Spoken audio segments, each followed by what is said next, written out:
Hey guys, what up?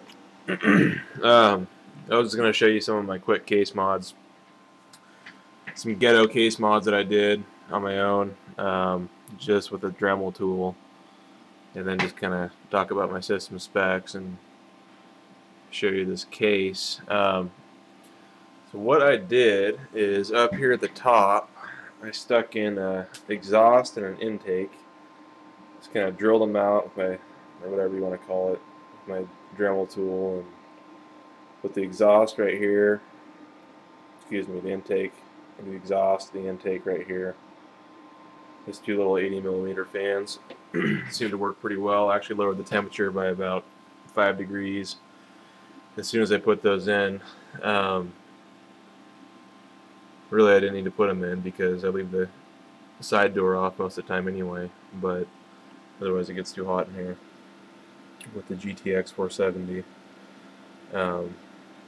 That's actually the twin Frozr from MSI, and I overclocked it slightly, but not a lot. But that thing actually runs quite a bit cooler than the standard GTX because of their design. They have two little twin fans underneath that actually work quite well. I've got 8 gigs of DDR3. I haven't touched those as far as overclocking goes, and I think they're 1600 megahertz. I can't remember. Either 1333 or 1600. I think it's 1600. And I installed this little thermal take fan in the back. Can't remember what size it is, but I think it's a 120 or something like that. Someone can tell me in the video if I'm wrong or right. But on the front here of the case, there's a little controller that when I got it from CyberPower wasn't hooked up. And so I went ahead and hooked that up. And now I can adjust the fan. Turn it all the way up, turn it all the way down, off, even if I want to. So it's to off. And I'll turn it back on for now. About medium setting. This case, I think it's the Pevia X Telstar Junior, I believe. Could be wrong, but it's got a little temperature gauge in the front, which is kind of cool. It shows that fan speed for this control when you have it hooked up properly, and it has this little voice unit here, which I have no idea what the hell that does, and really don't know if it does anything at all. And the voltage meter will move every now and then, but barely ever. As far as the case goes, it's an okay case. It feels kind of cheaply made, but it actually has a lot of room for being a mid tower.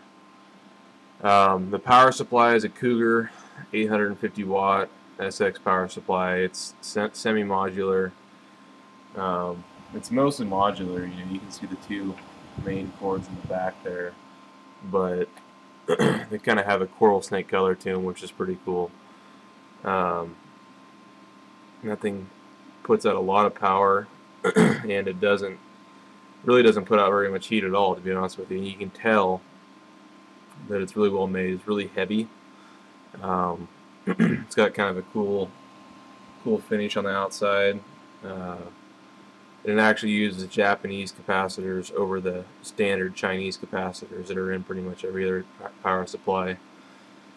And another thing that I kind of like about it too is the color. It's orange and black, and that actually goes for a pretty good price. It's actually made by Comp USA, and they've been in the business for quite a while, so it's at least manufactured by someone who knows what they're doing.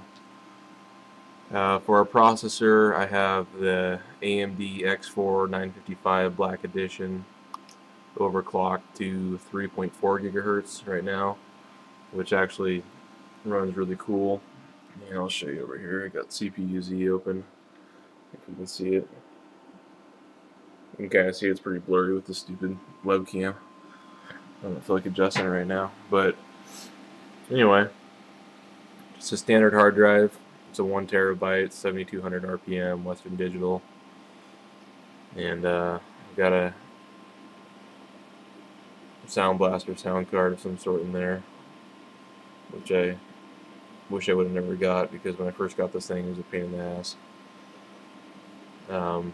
Max Orb is the cooler that I'm using for the CPU, and it actually cools quite well. Even when it's overclocked, it keeps it pretty cool. It doesn't shut off on me. But that's about it for this, you know. I'll probably be doing a new build here pretty soon, starting from scratch, and I'll let you guys know how that goes. Anyway, thanks for watching.